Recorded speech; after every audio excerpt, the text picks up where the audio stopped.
Welcome to Psychotronic Coast to Coast. I'm your host, Skinslip. That's my co-host, Owen Neal.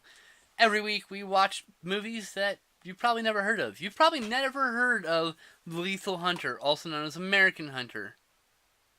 And you fucking should, because this is such a crazy fucking movie.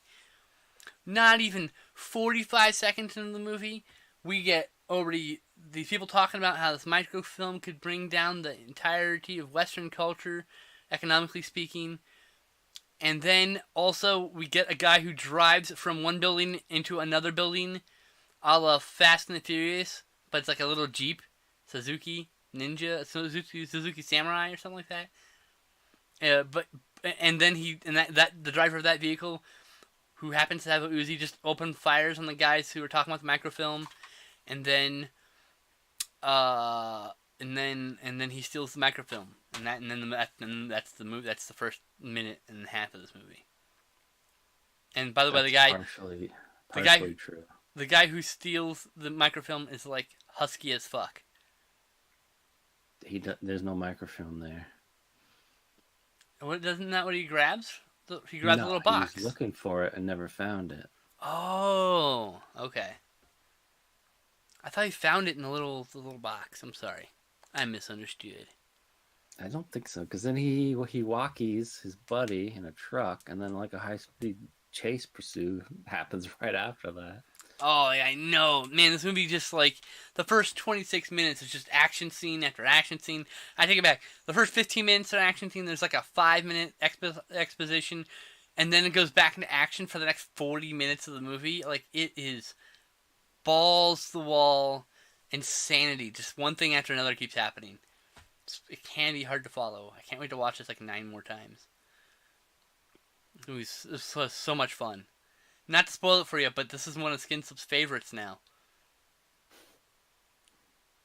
Right after the final score. This was better than the final score in many ways. Though I have to say, the dirt bike helicopter stunt was way cooler than the helicopter sequence in this movie. Yes. But they did do a cool. Both movies actually have a dirt bike jump near the end of end of them though. Yep. We got to see the silencer next. That's the stabilizer. I can't remember what it's called. Anyway, it's one of those titles. It's another Aerzal film. I've actually seen that one. You have. Yep. Well, we're gonna watch it for the show at some point because I'm a big fan of this director's work now. So, yeah, Owen. What else happens? So then there's a small bit of slowdown after the car chase, a car crash. Another car, like he likes to do, randomly jumps. Yes, it's like an error. It's like an Aerzal trademark. Cars that just jump out of nowhere, like for no reason, off of things that they shouldn't at all jump off of. Happened in Final Score. Happened in this movie twice, I think, in this movie actually. We're introduced to our hero. Twice. It happens twice. Yes. Sorry. The hero, Jake Carver. Yes, Jack Carver is very, very awesome in this movie. He's pretty good shit. It's Jake. Carver. He's played by the same main character as the first movie, so pretty easy to follow. Jack's a pretty easy guy to follow. So. And then we see that he's talking to somebody, and he gives his secretary a gift of a little makeup case with a mirror in it, which, spoiler, has the microfilm in it, but nobody knows. And then you get to see the bad guys, and they're chilling out. Oh yeah, and once again, this gentleman is in a Speedo. Go figure. And it looks like the girl's boss is a bad guy, because I'm skimming the movie because there's so much shit happened. Yeah, but literally, like the first 25. I commented at the end of the first 25 minutes, and I was like, that was a standard action film's worth of action sequences in the first 25 minutes of this hour and some change film. It's doesn't have a running time in the back. That's how long it is. Does it have a running time on the real back? This is a reversible cover. 89 minutes. I imported this from Europe, so the Netherlands. yeah, Jake roughs up the secretary's boss. Bunch of shooting happens. That's where he runs in the building, and then he's trying to zip line off it and like falls through all the scaffolding, the fake plants on it and shit. Yeah, just randomly. It's supposed to be like their like windowsill planter, but like it's clearly just some shit they put together to break the guy's fall. Because he does the actual stunt. He falls the whole way, and it looks like it hurt like a motherfucker. And then the secretary's crouched behind a car as cops shoot at the bad guys, and then one of the bad guys grabs her, and they're like put their guns down. He gets in a car, and but then another bad guy that works for someone else, I guess. That's where he breaks the guy's leg. Remember, his leg's out of the car, and he hits it, Oh yeah. snaps it, kicks him, and then some guy on the roof randomly shoots that guy in the head. So And there's like a bunch of bad guys fighting each other as well. the thing about Arizona, he does dangerous stunts because like it looks like this guy's real leg is there. Like he didn't plan because the next scene they didn't plan this guy to have like a fucked up leg. He's like I don't know. It's weird. I think he actually got his leg fucked up in that.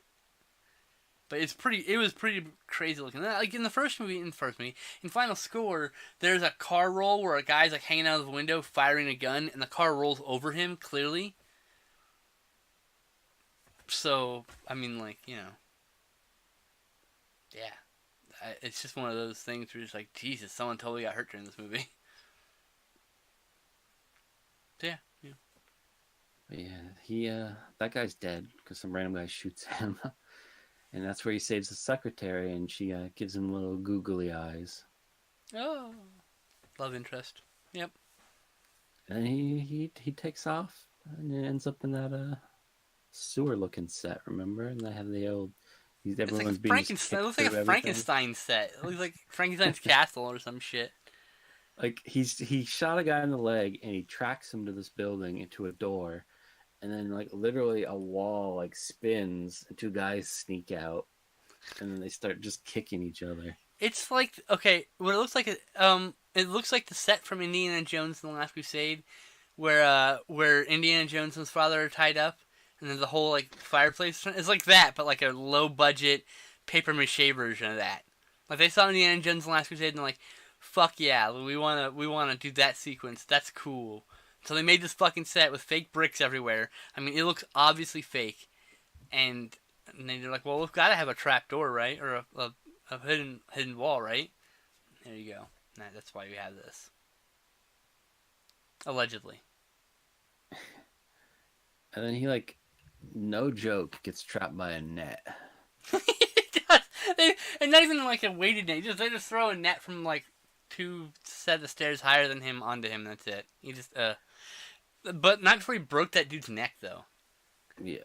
And to be fair, they were pointing a gun at him too. So yeah.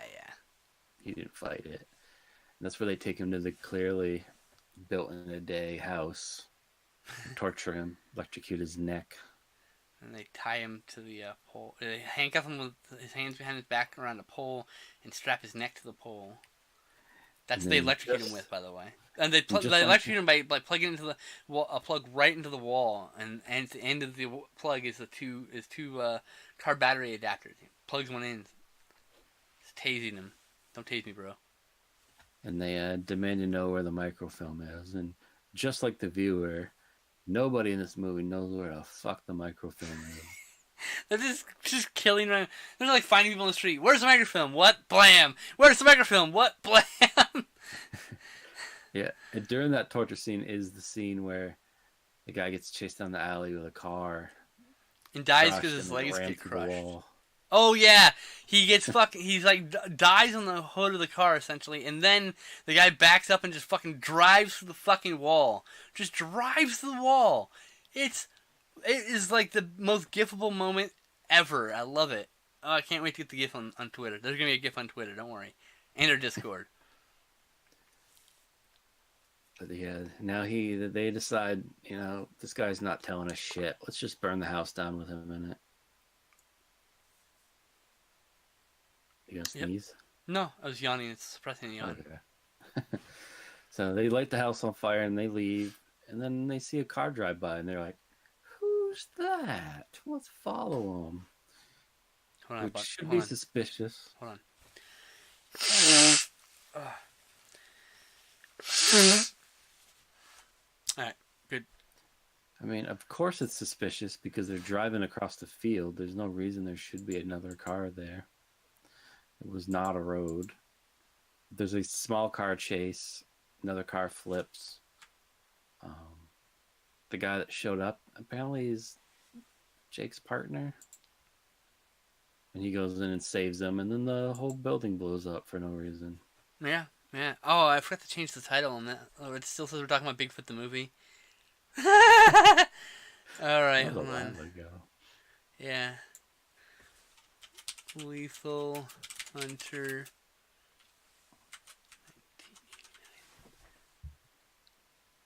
Update. Sorry about that, guys. You're like, why the fuck are these guys talking? None of this happened. None of this happened to Bigfoot the movie. What the fuck? These guys are assholes. I just imagine that's what's happening. Please cut this a little bit out of the fucking podcast. We're good though. We can continue now. All right. So, kind of cut to this white older dude who's pissed off. Where's my microfilm? He goes to the Frankenstein castle set, kicks the shit out of some people too. Somebody bumps into the wall in one of these sequences, and the wall shakes. And that's when we found out it was a set. I just thought it was just a really bad place, like because they're in Indonesia, right, in the 80s, and some places in Indonesia in the 80s. Hell, some places now in Indonesia are like pretty, I would say, low budget. I don't know, like I would say probably the craftsmanship's not great on cheap buildings, and that's what I thought it was at first, until he points out that the fucking wall bumped when he bumped right into it. I'm like, okay, I might be able to believe it still might be a shitty building, but it's probably a set. The funny thing is, it's probably the interior of the house at the end. That's probably one of the rooms in that. And I bet you all the interior sets that look like sets are probably a room in one of those houses. Just thinking. It's clearly a set. It looks like something you'd see in like a haunted house. It was. It really does. But I just thought that was just really bad craftsmanship. I wasn't, I wasn't going to be cruel about it, but then, like you said, he hits the wall. I'm like, okay. There's just a bunch of empty boxes and then some reason just shredded paper thrown everywhere. Just random boxes. Oh, it's hay. There's hay everywhere too for some reason. It wasn't hay. The house had hay, but the Seward Frankenstein castle set was just shredded paper. Oh, you're right. I keep meaning yes, right. The house was the upstairs. And there was hay for some reason in this upstairs in this house.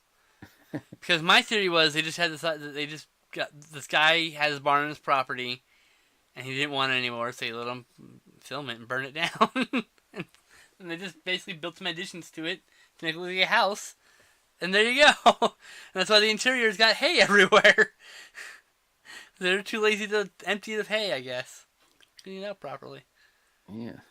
So after that guy beats up maybe his own man, maybe not his own man. It's kind of confusing. Maybe there's two warring factions of bad guys. Well, it's implied on the back that Jack is trying to find the microfilm and one of the bad guys has it and is trying to sell it to the other bad guy. That's what the back of the box tells me. Also, the back calls him Jack, so I'm gonna go with Jack, even though throughout the whole movie in the subtitles they said Jake. Jack, it's still a Jack. But yeah, and there's a really short scene which I apparently missed, but skimming through it again, I see he actually meets with the sensei dojo guy that we see later. There's like a short scene with him. Really, I don't remember. Is that when I went pee? I think maybe when I went pee the first time. No, that was way before you went pee. Oh, it's man, like really short, and then it just cuts to him and that secretary hooking up. Oh, so it's the scene right before that, and then yeah, more crazy shit happened, and yeah. They're like, he turned the shower on when she had clothes on, and they're giggling, and then it zooms on the shower head, and then just cuts to, I guess they fucked. But yeah, I guess. It's implied other than her sex happened. For 2 seconds, like, you saved my life. All of a sudden, like, we're an item. Hey, man, it's gratitude, I guess. I don't know. I don't know, man. It's weird. But of course, she's kidnapped. A little high-speed chase. All the women in this movie are Some kidnapped. cars are jumping. His trunk explodes when it gets shot. You remember? And then he hijacks a fuel truck. chases him, God, the runs into fuel him. truck is great because at some point it catches fire and the back half full of fuel explodes, but the truck is just fine and he keeps driving it. What? Shouldn't have all the gas just exploded? Because the gas tank's usually at the back. Anyway.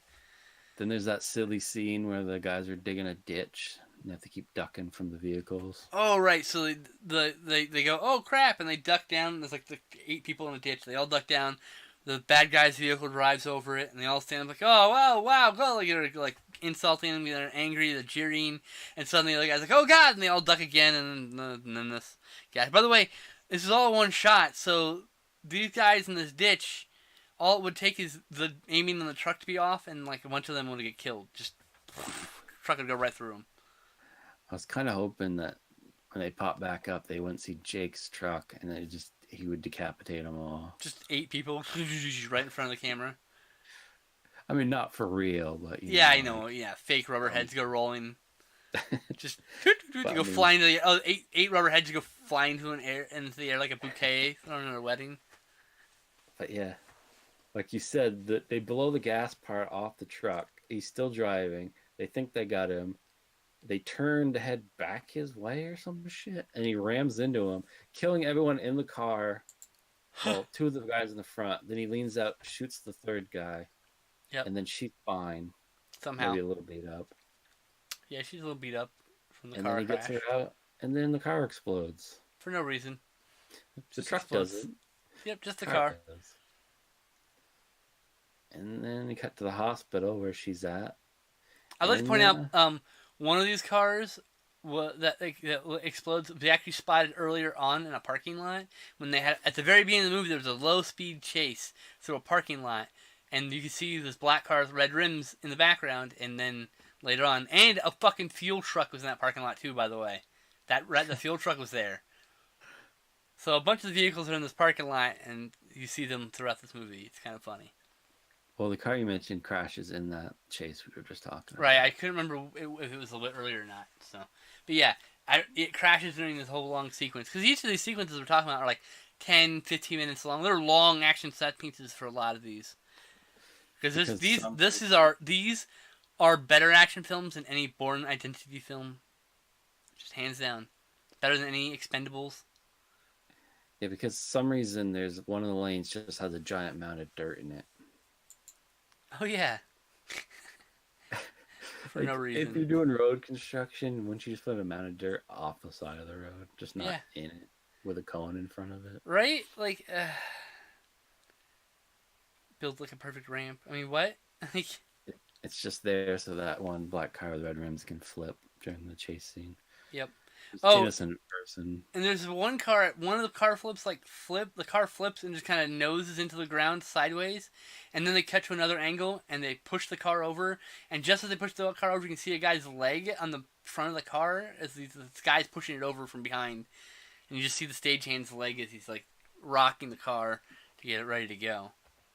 That's the one before the house blows up. Yeah, see, like I said, there's so many stunts in this movie. I don't remember which. I need to watch this movie again and again and again. This is like one of those movies. But it's not even like a minute after the car chase. She's at the hospital. Boom! They show up and grab her. I know, right? In a helicopter, and he shows up, and it's one of the strangest helicopter chases. They're going really slow. They're like 10 feet from each other, shooting guns. Nobody's getting hit. She jumps out, swims. She gets shot in the shoulder. Yep, flesh wound style. And then they save her. No helicopters blow up that I remember. I was fucking disappointed, by the way. I was hoping a helicopter would blow up. I mean, the last movie they didn't blow one up either, but they did do an explosion in front of one to make one look like it blew up at least.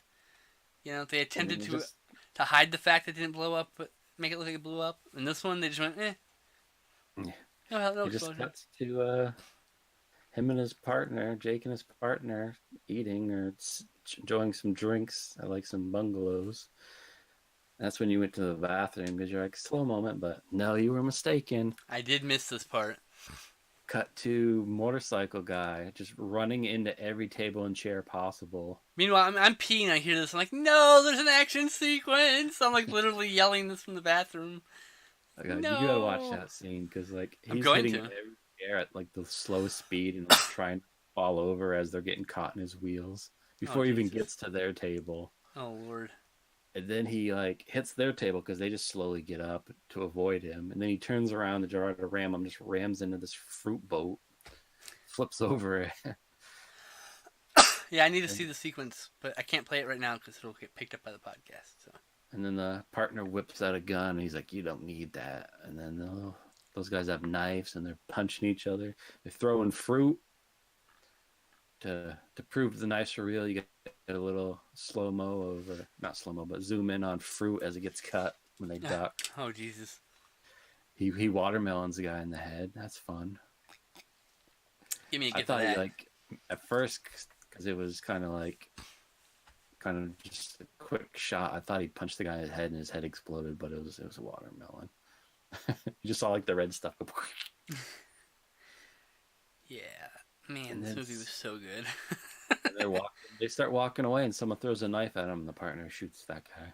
Oh Just Lord. blows him away. The partner, And who then by the way is mostly useless throughout this fucking movie. yeah. He shoots And a then few the people. partner's like, "Do you think they know where your girl is?" And they're like, "Oh shit!" And then it cuts to the dojo where apparently she is, and a bunch of bad guys start funneling in, and there's just kicking and punching everywhere.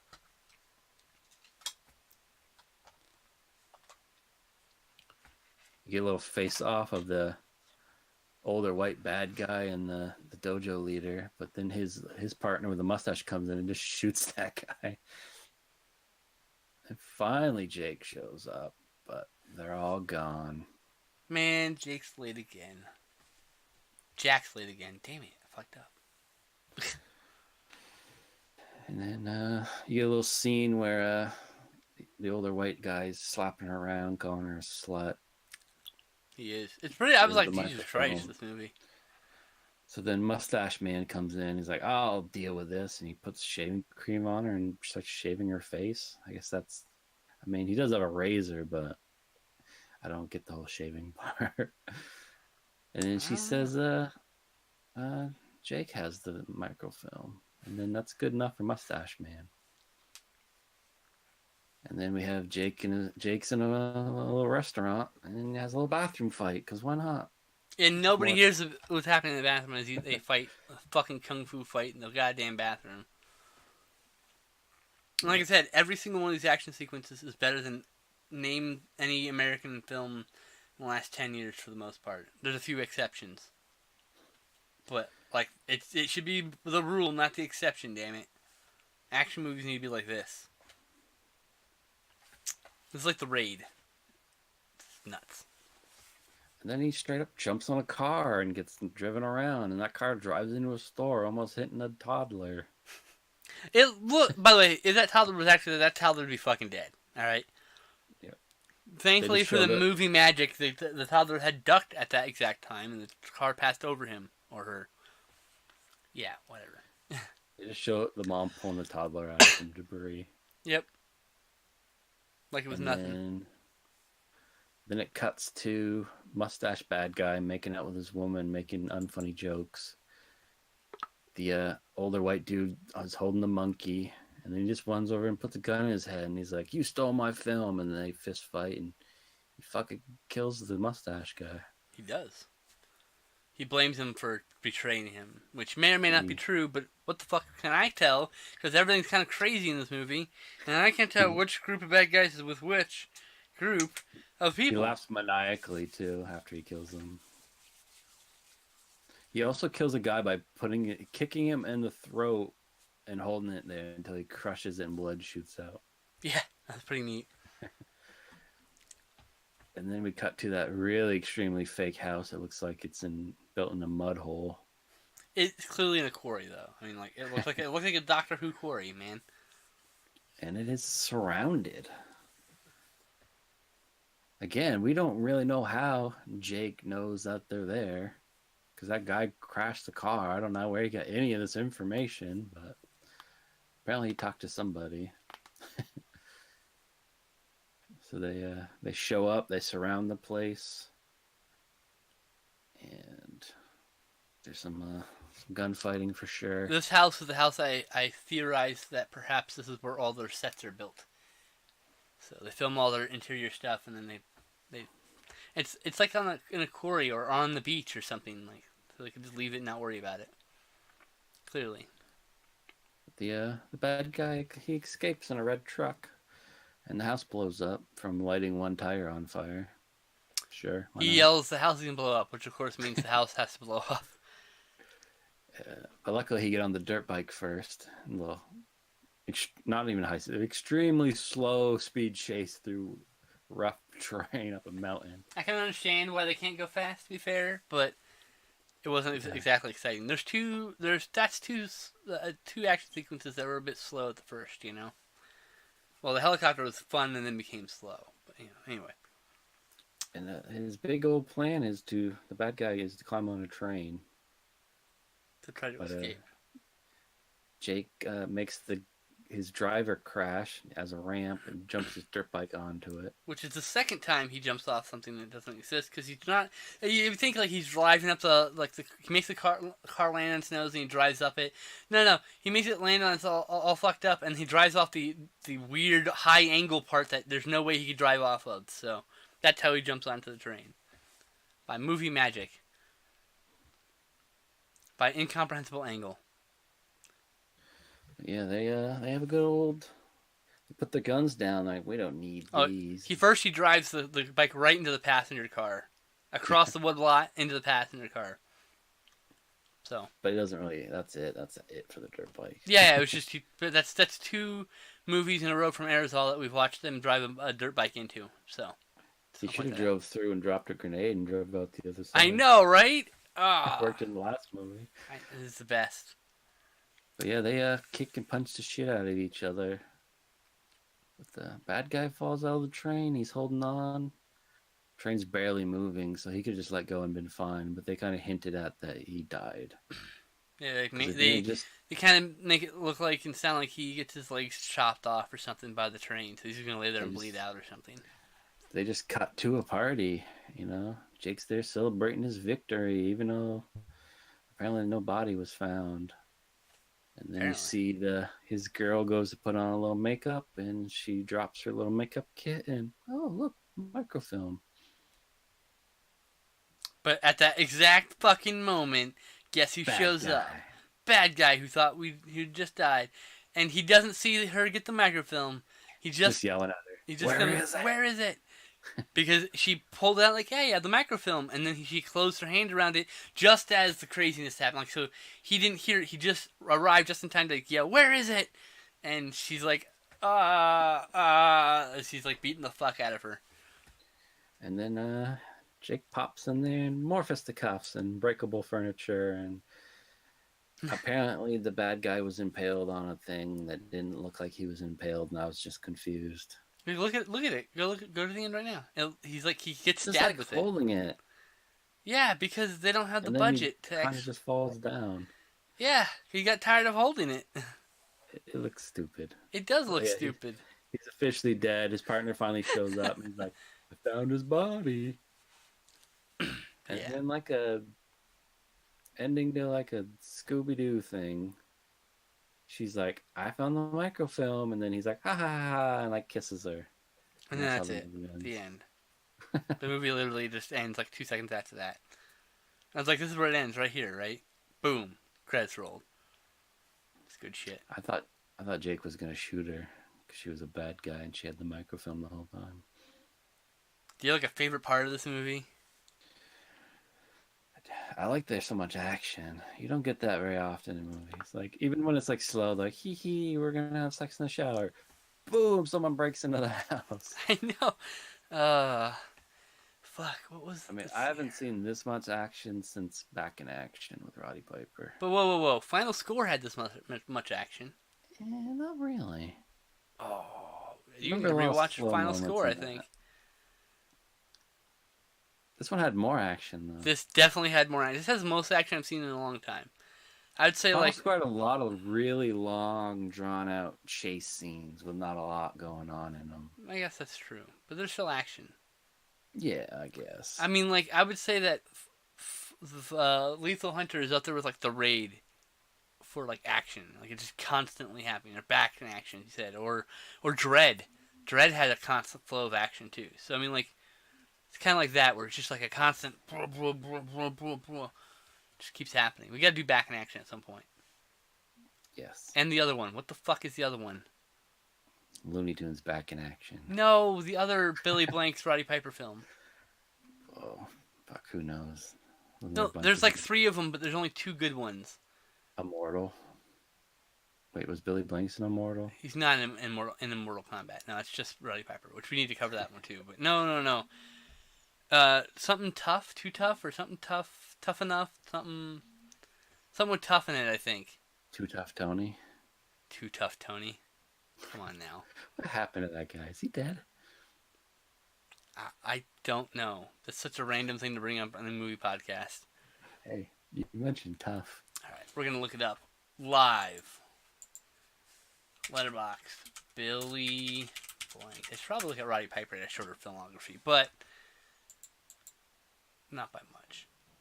So, oh my god, Billy Blanks is in Low Blow? Oh shit, we gotta watch that. So Back in Action and Tough and Deadly. That's the other one. Tough and Deadly. Jesus. We gotta do all these. And they did like one more movie together, I think, but it was terrible. What is it? TC 2000? What is this? The year is 2020. Oh, we have to watch this in 2 years. Okay. Oh god, I gotta. Oh, I just want to watch the list. I got to start finding movies that take place in 20 blank year, and then we got to start watching the movies that take place in those years in those years.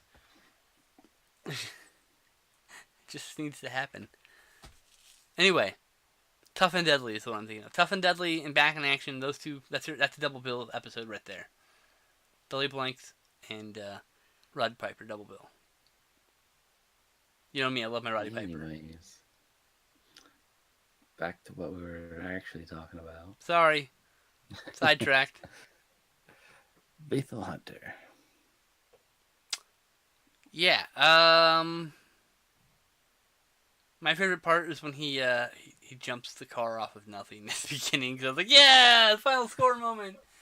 Because that happened to final score. It's one of my favorite gifts in final score, and that's going to be one of my favorite gifts from this one, too. You've got quite the gift list to make, though. You do. It's going to be awesome. Anyway, what do you rate this film? I'd give it a solid 4 out of 5. I give this a 5 out of 5. This is legendary.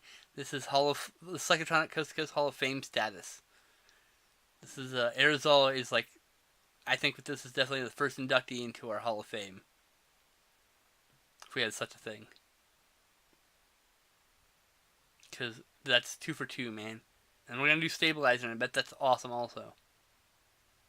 There's definitely a dirt bike in that. Of course. Are the helicopters? I don't remember. I just remember him driving up the stairs with a dirt bike and running into somebody. Nice. Can't wait. Alright. Do you have anything to add? Oh, what are we doing next week? I didn't pick, so let's try to find State Park. State Park? Heavy Metal Summer. Okay. I'll see It's what we a can do. Canadian sex comedy. So we'll come back with that or something else if we have to. Well, there's like a million other movies we can find. I'm sure we'll find Canadian something. Balls movie. All right, we're going to do a Canadian Balls movie for the next episode. So there you go. Something Canadian and sex comedy related. All right. And with that, we'll see you next time, guys. Peace out.